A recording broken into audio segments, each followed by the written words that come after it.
আমাকে ঘর থেকে এত দূরে এনে, সেই মক্কা থেকে কত দূরে, আমাকে ঘর থেকে এত দূরে নিয়ে এসে আল্লাহ তুমি তোমার শত্রুদের হাতে আমাকে ন্যস্ত করলা।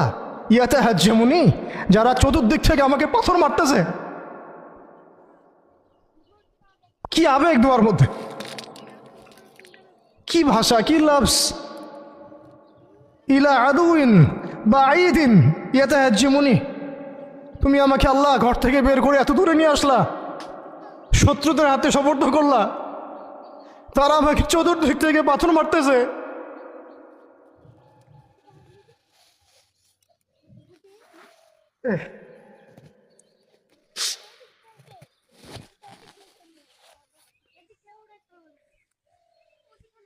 আমিলা করিবিন মাল্লাকতাহু আমরি, পরে নবীজি বলছেন আমিলা করিব, নাকি আমাকে কাছের মানুষদের হাতে নিয়ে আসছো আল্লাহ। আল্লাহ তুমি